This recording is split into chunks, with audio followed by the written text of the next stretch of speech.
Hi all, welcome back to my YouTube channel. ನೀವು ತಮ್ಮನೇಲಿ ನೋಡಿರ್ತೀರಾ. ಮೀಶೋದಲ್ಲಿ ಪ್ರಾಡಕ್ಟ್ ಪ್ರೈಸ್ನ ಹೇಗೆ ಇನ್ಕ್ರೀಸ್ ಮಾಡೋದು ಅನ್ನೋದನ್ನ ನಾನು ಈ ವಿಡಿಯೋದಲ್ಲಿ ಕಂಪ್ಲೀಟ್ ಆಗಿ ಎಕ್ಸ್ಪ್ಲೈನ್ ಮಾಡ್ತೀನಿ. ಮೀಶೋದಲ್ಲಿ ಪ್ರೈಸ್ ರೆಕಮೆಂಡೇಶನ್ ತಗೊಂಡು ತುಂಬಾ ಜನ ಪ್ರೈಸಸ್ನ ಕಮ್ಮಿ ಮಾಡಿಬಿಟ್ಟಿರ್ತೀರಾ, ಬಟ್ ಅದನ್ನ ಹೇಗೆ ಇನ್ಕ್ರೀಸ್ ಮಾಡೋದು ಅನ್ನೋದು ಗೊತ್ತಿರಲ್ಲ. ಟಿಕೆಟ್ ರೈಸ್ ಮಾಡಕ್ ಹೋದ್ರೆ ಕೆಲವೊಂದು ಎಕ್ಸೆಲ್ ಫೈಲ್ಸ್ ಕೇಳುತ್ತೆ, ಡಾಕ್ಯುಮೆಂಟ್ಸ್ ಕೇಳುತ್ತೆ ಅಪ್ಲೋಡ್ ಮಾಡೋದಕ್ಕೆ. ಅದೆಲ್ಲ ಹೇಗೆ, ಏನೇನೆಲ್ಲ ನಾವು ತಗೋಬೇಕು, ಏನೇನೆಲ್ಲ ನಾವು ಹೇಗೆ ತಗೊಳ್ಳೋದು, ಅದ್ರ ಬಗ್ಗೆ ಕಂಪ್ಲೀಟ್ ವಿಡಿಯೋ ಇದಾಗಿರುತ್ತೆ. ವಿಡಿಯೋನ ಕಂಪ್ಲೀಟ್ ಆಗಿ ನೋಡಿ, ಎಲ್ಲ ಅಂದ್ರೆ ನಿಮ್ಗೆ ಕನ್ಫ್ಯೂಸ್ ಆಗೋ ಚಾನ್ಸಸ್ ಇರುತ್ತೆ. ಕಂಪ್ಲೀಟ್ ವಿಡಿಯೋನ ನೋಡಿ. ಹಾಗೆ ನೀವು ವಿಡಿಯೋನ ಫಸ್ಟ್ ಟೈಮ್ ನೋಡ್ತಿದ್ರೆ ಚಾನಲ್ಗೆ ಸಬ್ಸ್ಕ್ರೈಬ್ ಮಾಡ್ಕೊಳ್ಳಿ. ವಿಡಿಯೋ ಇಷ್ಟ ಆದ್ರೆ ಲೈಕ್ ಮಾಡಿ, ಹಾಗೆ ಶೇರ್ ಮಾಡಿ. ಮೀಶೋ ಬಗ್ಗೆ ಎಕ್ಸ್ಕ್ಲೂಸಿವ್ ಕಂಟೆಂಟ್ ನ ನಾನು ಈ ಚಾನಲ್ ಅಲ್ಲಿ ನೀವು ಈ ಚಾನಲ್ ಇಂದ ನೀವು ಕಲ್ತ್ಕೋಬಹುದು. ಟಾಪಿಕ್ ಹೋಗ್ಬಿಡೋಣ. ಮೀಶೋದಲ್ಲಿ ಪ್ರೈಸ್ ರೆಕಮೆಂಡೇಶನ್ಸ್ ಕೊಡ್ತಾರೆ ಅಂತ ಗೊತ್ತು. ಮೀಶೋದಲ್ಲಿ ಪ್ರೈಸ್ ರೆಕಮೆಂಡೇಶನ್ ಏನ್ ಕೊಡ್ತಾರೆ, ಅವ್ರು ಹೇಳೋದೇನಂದ್ರೆ, ಮೀಶೋ ಪ್ರೈಸ್ ರೆಕಮೆಂಡೇಶನ್ ತಗೊಂಡ ತಕ್ಷಣ ನಿಮ್ಗೆ ಆರ್ಡರ್ಸ್ ಬಂದ್ಬಿಡುತ್ತೆ ಅಂತ. ಆರ್ಡರ್ಸ್ ಬರುತ್ತೆ ಅನ್ನೋದಕ್ಕೋಸ್ಕರ ತುಂಬಾ ಜನ ಪ್ರೈಸ್ ರೆಕಮೆಂಡೇಶನ್ ಸೆಲ್ಲರ್ಸ್ ತಗೊಂತಾರೆ. ಬಟ್ ವಿತೌಟ್ ನೋಯಿಂಗ್ ಅವರು ಅವರ ಪ್ರಾಡಕ್ಟ್ ನ ಲಾಸ್ ಅಲ್ಲಿ ಮಾರ್ತಿರ್ತಾರೆ. ಯಾಕೆ ನಾವು ಪ್ರೈಸ್ ರೆಕಮೆಂಡೇಶನ್ ತಗೊಳ್ಳೇಬಾರ್ದ ಅಂತ ಕೇಳಿದ್ರೆ, ತಗೊಳ್ಳಿ, ಬಟ್ ತಗೊಳ್ಳೋಕ್ಕೂ ಮುಂಚೆ ಕೆಲವೊಂದು ವಿಷಯಗಳನ್ನ ನೀವು ನೋಡ್ಬೇಕಾಗುತ್ತೆ. ಇಲ್ಲಿ ಪ್ರೈಸ್ ಸಜೆಷನ್ ನಾನು ತಗೊಂತೀನಿ ಅಂದ್ರೆ, ಪ್ರೈಸ್ ಸಜೆಷನ್ ತಗೊಂಡಕ್ಕೂ ಮುಂಚೆ ನಾನು ಬ್ಯಾಂಕ್ ಟ್ರಾನ್ಸ್ಫರ್ ನೋಡಬೇಕು. ಬ್ಯಾಂಕ್ ಟ್ರಾನ್ಸ್ಫರ್ ಅಲ್ಲಿ ಎಷ್ಟು ಅಮೌಂಟ್ ನನಗೆ ಟ್ರಾನ್ಸ್ಫರ್ ಆಗುತ್ತೆ, ಆ ಟ್ರಾನ್ಸ್ಫರ್ ಅಮೌಂಟ್ ನನ್ನ ಪ್ರಾಫಿಟ್ ಮಾರ್ಜಿನ್ಗೆ ಮ್ಯಾಚ್ ಆಗುತ್ತಾ, ಇಲ್ಲ ನಾನು ಕಾಂಪ್ರಮೈಸ್ ಮಾಡ್ಕೊಂಡು ಈ ರೆಕಮೆಂಡೇಶನ್ ತಗೋಬೇಕಾಗತ್ತಾ ಅಂತ ನೋಡ್ಬೇಕು. ಇನ್ನೊಂದು, ಇದೇ ಪ್ರಾಡಕ್ಟ್ ನೀವು ಇವಾಗ ಏನೋ ಪ್ರೈಸ್ ರೆಕಮೆಂಡೇಶನ್ ಇದ್ರಲ್ಲಿ ತಗೊಂಡ್ಬಿಡ್ತೀರಾ. ಪ್ರೈಸ್ ರೆಕಮೆಂಡೇಶನ್ ಓಕೆ, ನಂಗೆ ಇವಾಗ ಮಾರ್ಜಿನ್ ಸೆಟ್ ಆಗುತ್ತೆ ಅಂತ ತಗೊಂತೀರಾ.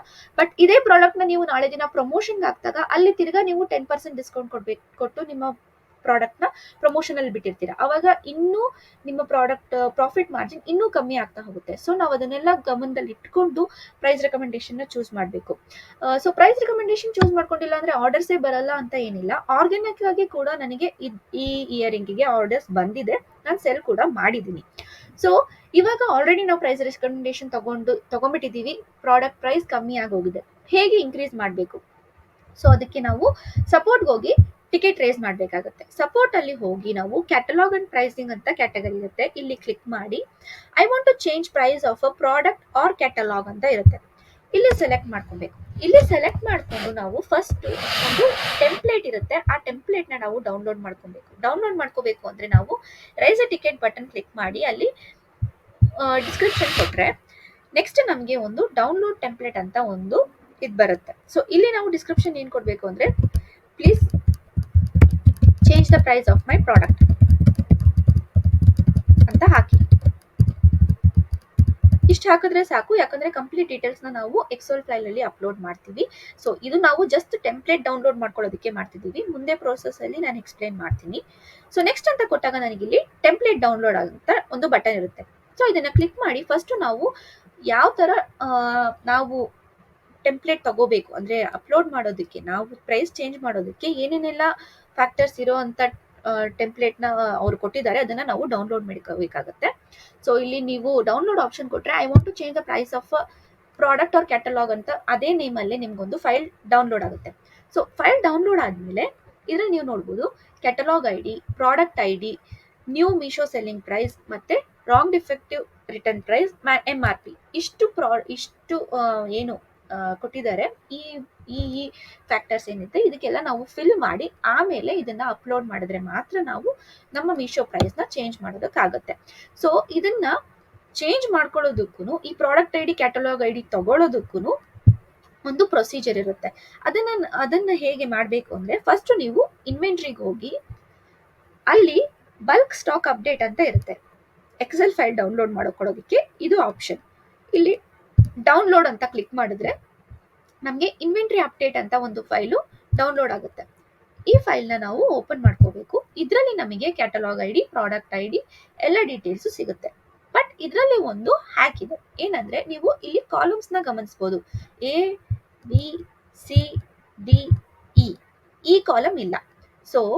ತುಂಬಾ ಜನ ಏನ್ ಮಿಸ್ಟೇಕ್ ಮಾಡ್ತಾರೆ ಅಂದ್ರೆ, ಅವರು ಪ್ರಾಡಕ್ಟ್ ಐಡಿ ಕೇಳಿದ್ದಾರೆ ಅಂದ ತಕ್ಷಣ ಇಲ್ಲಿ ಬರ್ತದಲ್ಲ ಈ ಪ್ರಾಡಕ್ಟ್ ಐಡಿನ ಅವರು ಕಾಪಿ ಮಾಡಿ ಪೇಸ್ಟ್ ಮಾಡಕ್ ಹೋಗ್ತಾರೆ. ಇದು ಆಕ್ಚುಲಿ ಪ್ರಾಡಕ್ಟ್ ಐಡಿ ಅಲ್ಲ. ಪ್ರಾಡಕ್ಟ್ ಐಡಿ ಯಾವಾಗ್ಲೂ ಒಂದು ನಂಬರ್ ಆಗಿರುತ್ತೆ. ಆ ಪ್ರಾಡಕ್ಟ್ ಐಡಿ ಇಲ್ಲಿ ಈ ಕಾಲಮ್ ಅಲ್ಲಿ ಹೈಡ್ ಆಗಿರುತ್ತೆ. ಅದನ್ನ ನಾವು ಅನ್ಹೈಡ್ ಮಾಡ್ಕೋಬೇಕು. ಈ ಅನ್ಹೈಡ್ ಹೇಗ್ ಮಾಡೋದು ಅಂದ್ರೆ, ನಾವು ಕಂಪ್ಲೀಟ್ ಆಗಿ ಈ ಫೈಲ್ ನ ಕಾಪಿ ಮಾಡ್ಕೊಂಡು ಒಂದು ಬ್ಲಾಂಕ್ ಫೈಲ್ ನ ಕ್ರಿಯೇಟ್ ಮಾಡ್ಕೊಂಡು ಅದಕ್ಕೆ ಪೇಸ್ಟ್ ಮಾಡ್ಕೊಬೇಕು. ಸೊ ಈ ಪ್ರೋಸೆಸ್ನ ಕಂಪ್ಲೀಟ್ ಆಗಿ ನೋಡ್ಕೊಳ್ಳಿ, ಸ್ಕಿಪ್ ಮಾಡಬೇಡಿ, ಯಾಕಂದ್ರೆ ಗೊತ್ತಾಗೋದಿಲ್ಲ. ಇಲ್ಲಿ ಪೇಸ್ಟ್ ಮಾಡಿದಾಗ ನಮಗೆ ನಾವು ಕಂಪ್ಲೀಟ್ ಏನು ಅಲ್ಲಿ ಕಾಪಿ ಮಾಡ್ಕೊಂಡಿರ್ತಾರೆ ಪೇಸ್ಟ್ ಮಾಡಿ ಇಲ್ಲಿ ಎಲ್ಲ ಕಾಲಮ್ಸ್ನು ಸೆಲೆಕ್ಟ್ ಮಾಡಿ ಡಬಲ್ ಕ್ಲಿಕ್ ಮಾಡಿ. ಸೊ ಆಟೋಮೆಟಿಕಲಿ ನಿಮಗೆ ಇಲ್ಲಿ ಡಿ ಆದ್ಮೇಲೆ ಇ ಅಲ್ಲಿ product I D, so D ಆಯ್ತು, ಡಿ ಆದ್ಮೇಲೆ ಈ ಅಲ್ಲಿ ಪ್ರಾಡಕ್ಟ್ ಐ ಡಿ ಬರುತ್ತೆ, ಅದು ನಂಬರ್ ಆಗಿರುತ್ತೆ. ಈ ನಂಬರ್ ಏನ್ ಬರ್ತಿದೆಯಲ್ಲ ಈ ನಂಬರ್ನ ತಗೊಂಡು ನಾವು ಟೆಂಪ್ಲೇಟ್ ಏನು ನಾವು ಡೌನ್ಲೋಡ್ ಮಾಡ್ಕೊಂಡ್ವಲ್ಲ ಆ ಟೆಂಪ್ಲೇಟ್ ಅಲ್ಲಿ ಎಂಟ್ರಿ ಮಾಡಬೇಕಾಗುತ್ತೆ. ಸೊ ಸಪೋಸ್ ನಾನಿವಾಗ ಈ ಒಂದು ನೋಸ್ ಪಿನ್ ಇದೆ ನಂದು, ಈ ನೋಸ್ ಪಿನ್ಗೆ ನಾನು ಪ್ರೈಸ್ನ ಅಪ್ಡೇಟ್ ಮಾಡಬೇಕು ಅಂತಿದ್ದೀನಿ ಅಂತ ಇಟ್ಕೊಳ್ಳೋಣ. ಸೊ ಫಸ್ಟ್ ನಾನು ಏನ್ ಮಾಡಬೇಕು, ಇದ್ರದ್ದು ಕ್ಯಾಟಲಾಗ್ ಐ ಡಿ ತಗೋಬೇಕು. ಸೊ ಕ್ಯಾಟಲಾಗ್ ಐ ಡಿ ಎಲ್ಲಿದೆ, ಕ್ಯಾಟಲಾಗ್ ಐ ಡಿ ಸ್ಟಾರ್ಟಿಂಗ್ ಅಲ್ಲಿ ಇರುತ್ತೆ. ಕ್ಯಾಟಲಾಗ್ ಐ ಡಿನ ನಾನು ಕಾಪಿ ಮಾಡ್ಕೊಬೇಕು. ಕಾಪಿ ಮಾಡಿಕೊಂಡು ನಾನು ಅವಾಗಲೇ ಟೆಂಪ್ಲೇಟ್ ಏನು ಡೌನ್ಲೋಡ್ ಮಾಡ್ಕೊಂಡಿದ್ದೆ ಆ ಟೆಂಪ್ಲೇಟು ಇಲ್ಲಿ inventory I want to change price ಅಂತ ಇರುತ್ತಲ್ಲ, ಈ ಫೈಲ್ಗೆ ನಾನು ಇದನ್ನ ಪೇಸ್ಟ್ ಮಾಡಬೇಕಾಗುತ್ತೆ. ಇಲ್ಲಿ ಕ್ಯಾಟಲಾಗ್ ಐ ಡಿ ಪೇಸ್ಟ್ ಮಾಡಿ, next product I D. So product I D ಬಂದು ನಂಬರ್ ಆಗಿರಬೇಕು ಯಾವಾಗಲೂ ಅಷ್ಟೇ. ಈ ಪ್ರಾಡಕ್ಟ್ ಐ ಡಿನ ಕಾಪಿ ಮಾಡಿಕೊಂಡು ನಾನಿಲ್ಲಿ ಪೇಸ್ಟ್ ಮಾಡ್ತೀನಿ. ಸೊ ನೆಕ್ಸ್ಟ್ ಬಂದು MSP ಅಂದರೆ ನ್ಯೂ ಮೀಶೋ ಸೆಲ್ಲಿಂಗ್ ಪ್ರೈಸ್. ನಾನು ನ್ಯೂ ಮೀಶೋ ಸೆಲ್ಲಿಂಗ್ ಪ್ರೈಸ್ಗಿಂತ ಮುಂಚೆ ನಾವು ಕರೆಂಟ್ ಮೀಶೋ ಸೆಲ್ಲಿಂಗ್ ಪ್ರೈಸ್ ಅದೆಷ್ಟಿದೆ ಅಂತ ನೋಡಬೇಕು. ಸೊ ಕರೆಂಟ್ಲಿ ಆ ಮೀಶೋ ಸೆಲ್ಲಿಂಗ್ ಅದನ್ನು ನಾನು ಮೀಶೋ ಸೆಲ್ಲಿಂಗ್ ಪ್ರೈಸ್ 45 ರೂಪೀಸ್ ಇಟ್ಟಿದ್ದೀನಿ. ಸೊ ಇವಾಗ ನಾನು ಅದನ್ನು 65 ರೂಪೀಸ್ ಮಾಡಬೇಕು ಅಂತ ಇದ್ದೀನಿ. ಸೊ ಅದನ್ನು ನಾನಿಲ್ಲಿ ಎಂಟ್ರಿ ಮಾಡಬೇಕು. And wrong defective return price. Wrong defective return price ಯಾವಾಗಲೂ 10 to 20 ರೂಪೀಸ್ ಕಮ್ಮಿ ಇಡಬೇಕು. ಇದು ಆ್ಯಕ್ಚುಲಿ ಮೀಶೋ ಆಟೋಮೆಟಿಕ್ ಆಗಿ ತಗೊಳುತ್ತೆ. ನೀವು ಕ್ಯಾಟಲಾಗ್ ಅಪ್ಲೋಡ್ ಮಾಡಬೇಕಾದ್ರೆ ನಿಮಗೆ ಗಮನಿಸಿದ್ರೆ ನಿಮಗೆ ಗೊತ್ತಾಗುತ್ತೆ. ಸೊ ನಾವು ಇಲ್ಲಿ ಅಪ್ಲೋಡ್ ಮಾಡಬೇಕಾದ್ರೂ ಅಷ್ಟೇ wrong defective return price 10 to 15 rupees ಕಮ್ಮಿ ಇಡಬೇಕು. ಸೊ ನಾನು ಇವಾಗ 50 ರೂಪೀಸ್ ಅಂತ ಇಡ್ತೀನಿ. 15 ರೂಪೀಸ್ ನಾನು ಕಮ್ಮಿ ಕೊಡ್ತೀನಿ. ನೆಕ್ಸ್ಟ್ ಎಮ್ ಆರ್ ಪಿ ಅನ್ನೋದು ಏನಂದ್ರೆ ನಾವು ಮೀಶೋ ಸೆಲ್ಲಿಂಗ್ ಪ್ರೈಸ್ಗಿಂತ ಜಾಸ್ತಿ ಇಡಬೇಕು. ಸೊ ಇವಾಗ ನಾನು ಕರೆಂಟ್ಲಿ 65 ಇಟ್ಟಿದ್ದೀನಿ, ಅಂದರೆ ನಾನು ಮಿನಿಮಮ್ ಅಂದರೆ 120 ಆದರೂ ಇಟ್ಟಿರ್ತೀನಿ. ಸೊ MRP ಯಾವಾಗ್ಲೂ ಮೀಶೋ ಸೆಲ್ಲಿಂಗ್ ಪ್ರೈಸ್ಗಿಂತ ಜಾಸ್ತಿ ಇಡಬೇಕು. ಸೊ ಈ ಫೈಲ್ನ ಸೇವ್ ಮಾಡ್ಕೋಬೇಕು. ಇದನ್ನ ನಾನು ಸೇವ್ ಮಾಡ್ತಾ ಇದ್ದೀನಿ, ಡೆಸ್ಕ್ಟಾಪಲ್ಲಿ ಹಾಕಿ ಸೇವ್ ಮಾಡಿ ಇಟ್ಕೊತೀನಿ. ಸೊ ಇದೇ ಫೈಲ್ ನೇಮಲ್ಲಿ ಸೇವ್ ಮಾಡ್ತಿದ್ದೀನಿ. ಈಗಿದು ಸೇವ್ ಆಗಿದೆ. ಈಗ ಇದನ್ನ ನಾವು ಸಪೋರ್ಟ್ ಅಲ್ಲಿ ಟಿಕೆಟ್ ರೇಸ್ ಮಾಡಿ ಹಾಕಬೇಕು. ಅದು ಹೇಗೆ ಮಾಡಬೇಕು ಅಂದ್ರೆ, ನಾವು ನಮ್ಮ ಸಪ್ಲೈಯರ್ ಪ್ಯಾನಲ್ ಹೋಗಿ ಅಲ್ಲಿ ಸಪೋರ್ಟ್ ಹೋಗಿ ತಿರ್ಗಾ ಅದೇ ಕ್ಯಾಟಲಾಗ್ ಅಂಡ್ ಪ್ರೈಸಿಂಗ್ ಅಲ್ಲಿ ಹೋಗಿ I want to change the price of a product catalog ಅಂತ ಕೊಟ್ಟು ರೈಸ್ ಟಿಕೆಟ್ ಆಪ್ಷನ್ ಇರುತ್ತೆ, ಕ್ಲಿಕ್ ಮಾಡಿ ಇಲ್ಲಿ ಡಿಸ್ಕ್ರಿಪ್ಷನ್ ಟ್ಯಾಬ್ ಅಲ್ಲಿ ಡಿಸ್ಕ್ರಿಪ್ಷನ್ ಬರೀರಿ. ಇಲ್ಲಿ ನೀವು ಬೇಕಾದ್ರೆ ನೀವು product I D catalogue I D ಇಲ್ಲಿ ಕೊಟ್ಟು ಬೇಕಾದ್ರೂ ಬರಿಬೋದು.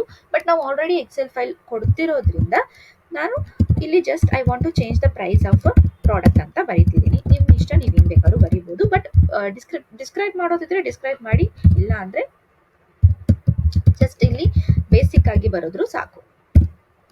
ಸೊ ನೆಕ್ಸ್ಟ್ ಕೊಟ್ಟು ಆಲ್ರೆಡಿ ನಾನು ಟೆಂಪ್ಲೇಟ್ ಡೌನ್ಲೋಡ್ ಮಾಡ್ಕೊಂಡಿದ್ದೀನಿ, ಇವೆಲ್ಲ ನಾನು ಮಾಡಿದ್ದೀನಿ. ಇಲ್ಲಿ ನೀವು ನೋಡ್ಬೋದು ನ್ಯೂ ಮೀಶೋ ಪ್ರೈಸ್ ಆಗಿರ್ಬೋದು, ಇಲ್ಲ WDRP 10 ರೂಪೀಸ್ ಆದರೂ ಕಮ್ಮಿ ಇರಬೇಕು. 100 ರೂಪೀಸ್ ಕೊಟ್ಟಿದ್ದೀವಿ ಅಂದರೆ 90 ರೂಪೀಸ್ WDRP ಇರಬೇಕು ಅಂತಿದ್ದೆ, ನಾನು 15 ರೂಪೀಸ್ ಕೊಟ್ಟಿದ್ದೀನಿ. So it's okay. ನೆಕ್ಸ್ಟ್ ಇಲ್ಲಿ ಅಪ್ಲೋಡ್ ಅಂತ ಇರುತ್ತೆ, ಅಪ್ಲೋಡಲ್ಲಿ ಹೋಗಿ ನಾನೇನು ಇವಾಗ ಚೇಂಜ್ ಮಾಡಿದ್ದೀನಲ್ಲ ಆ ಫೈಲ್ನ ಇಲ್ಲಿ ಸೆಲೆಕ್ಟ್ ಮಾಡ್ಕೋಬೇಕು. ಸೆಲೆಕ್ಟ್ ಮಾಡಿಕೊಂಡು ಸಬ್ಮಿಟ್ ಮಾಡಿದ್ರೆ within 24 hours or maximum 48 hours ಅಲ್ಲಿ ನಮಗೆ ಆ ಪ್ರಾಡಕ್ಟ್ ಪ್ರೈಸು ಚೇಂಜ್ ಆಗಿರುತ್ತೆ. ನಾವು ಸಪೋರ್ಟಿಂದ ಒಂದು ರಿಪ್ಲೈ ಬರುತ್ತೆ, ರಿಪ್ಲೈ ಬಂದಮೇಲೆ ನಾವು ಅದನ್ನ ಚೇಂಜ್ ಆಗಿರೋದನ್ನ ನಾವು ಮೀಶೋ ಪ್ರೈಸ್ ಚೇಂಜ್ ಆಗಿರೋದನ್ನ ನಮ್ಮ ಇನ್ವೆಂಟ್ರಿಲಿ ಹೋಗಿ ನಾವು ನೋಡಬಹುದು. ಸೊ ಅದಾದ್ಮೇಲೆ ಚೇಂಜ್ ಆದ್ಮೇಲೆ ಏನು ಆರ್ಡರ್ಸ್ ಬರುತ್ತಲ್ಲ ಅದೆಲ್ಲ ಹೊಸ ಪ್ರೈಸ್ ಮೇಲೆ ಡಿಪೆಂಡ್ ಆಗಿರುತ್ತೆ. ಇನ್ನು ಇದೇ ಪ್ರೋಸೆಸ್ನ ನೀವು ನಿಮ್ಮ ಮೊಬೈಲ್ ಫೋನ್ಸಲ್ಲೂ ಮಾಡ್ಬೋದು.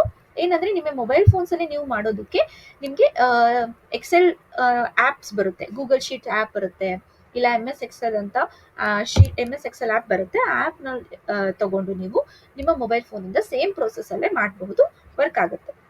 ಇದಿಷ್ಟು ಮೀಶೋದಲ್ಲಿ ಪ್ರೈಸ್ ಇನ್ಕ್ರೀಸ್ ಹೇಗೆ ಮಾಡೋದು ಅನ್ನೋದ್ರ ಬಗ್ಗೆ ವಿಡಿಯೋ ಆಗಿತ್ತು. ನಿಮ್ಗೆ ಇದರಲ್ಲಿ ಎಲ್ಲಾದರೂ ಡೌಟ್ ಇದ್ದರೆ, ಏನಾದರೂ ಪ್ರಾಬ್ಲಮ್ ಆಗಿದ್ದರೆ ವಿಡಿಯೋ ಕೆಳಗಡೆ ಕಮೆಂಟ್ ಹಾಕಿ, ನಾನು ಅದ್ರ ಬಗ್ಗೆ ನಿಮಗೆ ರಿಪ್ಲೈ ಮಾಡ್ತೀನಿ. ಇನ್ನು ವಿಡಿಯೋ ಇಷ್ಟ ಆಗಿದ್ರೆ ಲೈಕ್ ಮಾಡಿ, ಚಾನಲ್ನ ಸಬ್ಸ್ಕ್ರೈಬ್ ಮಾಡ್ಕೊಳ್ಳಿ. ಮೀಶೋ ಬಗ್ಗೆ ಎಲ್ಲ ಎಕ್ಸ್ಕ್ಲೂಸಿವ್ ಕಂಟೆಂಟ್ನ ಈ ಚಾನಲಲ್ಲಿ ನೀವು ನೋಡ್ಬೋದು. ಸೊ ವಿಡಿಯೋನ ಇಲ್ಲಿವರೆಗೂ ನೋಡಿದ್ದಕ್ಕೆ ತುಂಬ ಥ್ಯಾಂಕ್ಸ್.